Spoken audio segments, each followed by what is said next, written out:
کچھ ہماری جب دینی طبقے میں پوری امت میں، صرف ہمارے انڈیا پاکستان بنگلہ دیش وغیرہ میں نہیں، پوری دنیا میں جب دینی طبقے میں کچھ باتیں ہوتی ہیں، ہمارے حلقے ہوتے ہیں، جلوس ہوتے ہیں، کانفرنس ہوتی ہے، ہمارے مسجد کے بعد کچھ ذکر ہوتا ہے، تو اس میں کچھ قسمیں ہیں، کچھ قسم کی بات ہوتی ہے، اور ان میں سے کچھ کیٹیگوریز ایسی ہیں جو بالکل ذہن ہے ہمارے لیے، امت کو برباد کر رہی ہے۔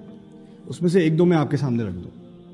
کچھ لوگوں کا سارا پیشہ ہی یہی ہے کہ وہ آپ کو بتائیں کہ یہ دوسرا فرقہ کتنا کافر ہے۔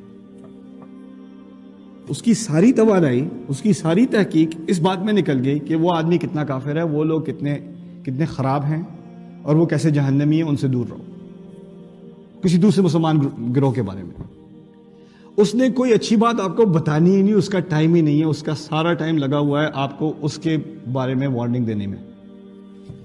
اور آپ اس دوسرے گروہ کے پاس جائیں تو وہ کس کام میں لگا ہوا ہے؟ وہ ان لوگوں کے خلاف وارننگ دینے میں مشہور ہے، اس کو اور کوئی کام نہیں۔ یعنی دونوں ایک دوسرے کی دشمنی میں، اور آیتیں دونوں کے پاس ہیں، حدیثیں دونوں کے پاس ہیں، لیکن حدیثوں کا استعمال کس میں ہے؟ ایک دوسرے کی دشمنی میں۔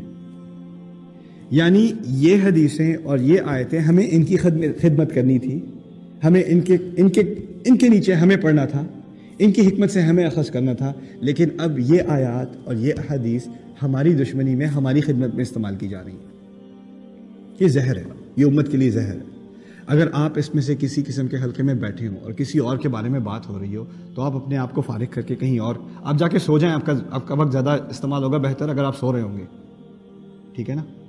آپ جا کے امی کو کال کریں، اپنی ثواب کمائیں، ماں سے بات کر رہے ہو، بس اس حلقے سے آپ نکل جائیں، اس میں آپ کا کوئی فائدہ نہیں۔ دوسرے ہمارے حلقے جو زہر ہیں، یہ بھی فساد کی جڑ ہے۔ یہ میں فساد کی بات ہو رہی ہے نا، لوگ سمجھتے ہیں بڑی اصلاح کا کام کر رہے ہیں، میں امت کی خیر کے لیے بتا رہا ہوں، یہ لوگ کافر ہیں، یہ شیطان ہے، یہ دجال ہے، یہ ہے، یہ وہ ہے۔ دوسرا جو زہر ہے جو بہت تیزی سے پھیل رہا ہے، وہ یہ ہے کہ لوگ، کوئی بہت گہری بات ہوتی ہے ہمارے دین کی، بہت گہری، جس بات کو سمجھنے کے لیے آپ کو آیات میں، جسے عربی میں کہتے ہیں التبحر فی الآیات، التعمق فی الآیات، آپ کو آیات کے سمندر میں غوطہ لگانا پڑے گا، آپ کو ایسے بات سمجھ نہیں آئے گی۔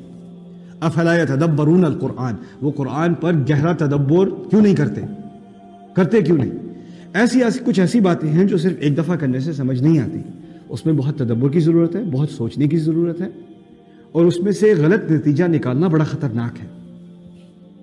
اور اب کیا ہوا ہے، وہی چیزیں جس میں تدبر کی ضرورت ہوتی ہے، بہت سوچ کی ضرورت ہوتی ہے، اور انسان لاکھ دفعہ سوچے اپنا منہ کھولنے سے پہلے، اب وہی باتیں اتنی آسانی سے کی جا رہی ہیں اور بغیر کسی سوچ سمجھ کے کی جا رہی ہیں، اور دین کے نام پہ کی جا رہی ہیں، کہ لوگ سمجھتے ہیں یہ تو بات سمپل سی بات ہے، میں نے تو سنا ہے اس کے بارے میں نے خطبہ سنا تھا اس کے بارے میں نے یہ یوٹیوب ویڈیو دیکھی تھی اس کے بارے میں، اس میں سے جہاد کا مسئلہ، فتح کا مسئلہ، غیر مسلمانوں سے تعلق کا مسئلہ، یہ مسائل قرآن میں بہت گہرا مطالعہ ہے، کوئی چھوٹی بات نہیں ہے۔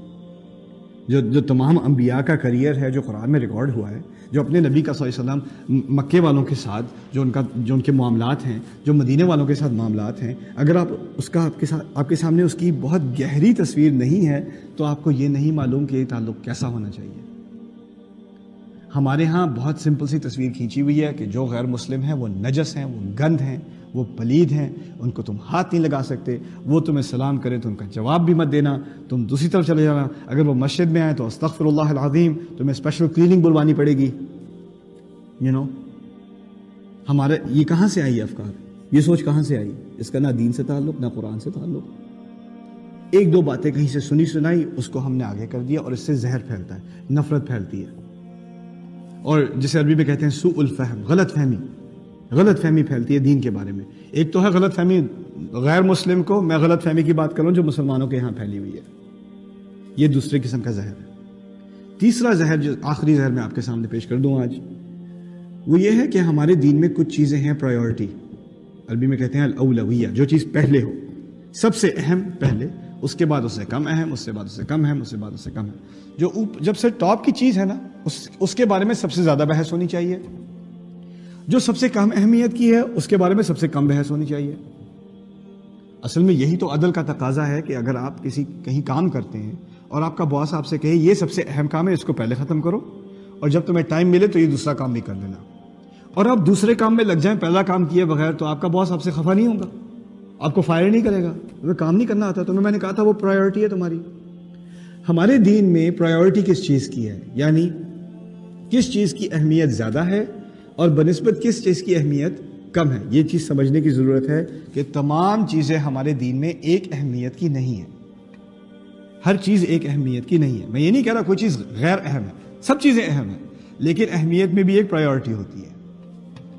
اس اہمیت کا آپ کیسے اندازہ لگائیں گے کہ کیا چیز زیادہ اہم ہے اور کیا چیز کم ہے، کس چیز پر زیادہ زور دینا چاہیے، کس چیز پر کم زور دینا چاہیے؟ اس چیز کا فیصلہ قرآن خود کرے گا۔ قرآن اللہ تعالیٰ کا آخری کلام ہے، یہ کتاب شروع سے آخر تک اللہ تعالیٰ کی طرف سے مرتب ہے۔ اس میں جن باتوں کا بار بار ذکر آیا وہ اسی لیے آیا ہے کہ وہ سب سے اہم چیزیں ہیں۔ جس چیز کا بہت کم ذکر آیا ہے اس کی بنسبت کم اہمیت ہے۔ سمجھ رہے ہیں بات؟ ہمارے ہاں کیا ہوا ہے، جس چیز کے بارے میں قرآن ہمیشہ بات کرتا ہے، تقوی کے بارے میں بات کرتا ہے، عدل کے بارے میں بات کرتا ہے، انصاف کے بارے میں بات کرتا ہے، سچائی کے بارے میں بات کرتا ہے، بار بار وہی بات آتی ہے۔ اخوت کے بارے میں بات کرتا ہے، لوگوں کو معاف کرنے کے بارے میں بات کرتا ہے، دعوت کے بارے میں بات کرتا ہے، خدا کی طرف بلانے کے بارے میں بات کرتا ہے، صبر کی بات کرتا ہے۔ یہ باتیں ہمارے یہاں بہت کم ہیں، بہت کم۔ جب بات ہوتی ہے تو کس پہ ہوتی ہے؟ نیل پالش حرام ہے کہ نہیں، داڑھی کتنی لمبی ہونی چاہیے، 20 نمازیں ہوں تراویح میں یا 20 رکعات ہوں یا 8 رکعات ہوں، یہ چاند رات کون سی رات ہے؟ اس پہ بحث ہوگی تو گھنٹوں بحث ہوگی۔ اور اگر کوئی صبر کے بارے میں بات کرے گا تو کیا کہو گے؟ یہ تو پتہ ہے ہمیں یار، یہ تو پتہ ہے، کوئی اور بات کرو۔ یہ سمپل سی بات ہے۔ اگر اتنی سمپل بات ہوتی تو اللہ کے آخری کلام میں اتنی زیادہ تکرار، اتنی زیادہ ریپیٹیشن کہ کس چکر میں، کیوں؟ یہ قرآن اللہ تعالیٰ نے خود فرمایا نا، علم القرآن، اس نے قرآن سکھایا۔ دیکھیے، آپ کو بتانے میں اور آپ کو سکھانے میں زمین آسمان کا فرق ہے، یہ بات اچھی طرح سمجھ لیں۔ کسی کو بتانا اور کسی کو سکھانا ایک بات نہیں ہے۔ اگر میں کسی کو بتاؤں تو کتنی بار بتاتا ہوں؟ ایک مرتبہ۔ اگر کسی کو سکھانا ہو نا تو اس میں وقت لگتا ہے، اور اگر ٹیچر اچھا ہو تو بار بار اپنی بات کیا کرتا ہے؟ دہراتا ہے، اور جو بات زیادہ اہم ہوتی ہے اس کو زیادہ دہراتا ہے۔ یہی بات ہے نا؟ اور وہ دہراتا اس لیے ہے، اور جو ٹیچر زیادہ دہرا رہا ہو اس کا مطلب ہے جو طالب علم اس کے سامنے وہ ذرا کمزور ہے، اس کو ایک بات میں 2 بار میں بات سمجھ نہیں آئے گی، اس کو بار بار سنانے کی ضرورت ہے۔ اگر استاد اپنے طالب علم کو اچھی طرح جانتا ہو نا تو اسی کے مطابق دہرائے گا، اسی کے مطابق کم بات کرے گا۔ اللہ تعالیٰ انسان کو اچھی طرح جانتا ہے۔ الا یعلم من خلق، کیا اسے نہیں پتا کیا بنایا تھا، کسے بنایا ہے؟ تو جب اللہ تعالیٰ نے بات دہرائی ہے تو اچھی طرح جان کے دہرائی ہے کہ ہمیں قرآن بتایا نہیں جا رہا، ہمیں قرآن سکھایا جا رہا ہے، لیکن ہم سیکھنے کے موڈ میں نہیں ہیں۔ ہمارے دماغ میں اپنی پرائیورٹی ہے، ہمارے دماغ میں اپنے سوال سب سے اہم ہیں۔ جن سوالوں کا جواب اللہ تعالیٰ دینا چاہ رہا ہے وہ سوال ہمارے ہاں کم اہمیت کے ہیں، بس ہمیں وہ آیات دکھا دو یا وہ حدیث دکھا دو۔ دیکھو لوگ کیا پوچھتے ہیں آ کے، کوئی دعا ہے ہماری جو وائف ایکسپیکٹ کر رہی ہے، کوئی دعا، خاص دعا بتا دیں قرآن میں سے، یہ ہمارا مسئلہ ہے اس کے لیے ہم ایک دعا دے دیں، باقی ہمیں قرآن سے کیا واسطہ۔ اچھا ہاں یہ بتا دیں، وہ مجھے بخار چڑھا ہوا تھا، کون سی سورت پڑھوں؟ یا وہ بچے کی گریجویشن ہو رہی ہے، کوئی سورت ہے وہ پڑھ دیں، اس میں پھونک مار دیں سورت پڑھ کے۔ یہ قرآن کا فائدہ ہے آپ کے ہاں، یہ قرآن سکھانے آیا تھا آپ کو۔ آپ اندازہ کریں، ان میں سے کسی چیز کا میں انکار نہیں کر رہا۔ دعا کیجئے، آپ دبا کے کیجئے دعا، سارے دن دعا کریں آپ۔ مجھ سے کوئی آگے پوچھتا ہے میں کون سی دعا کروں، میں کہتا ہوں ساری کیا کرو۔ نہیں کوئی خاص دعا بتائیں جو میں پڑھوں تو سارے مسئلے حل ہو جائیں۔ میں نے کہا اچھا ٹھیک ہے، میں تمہیں بتاتا ہوں۔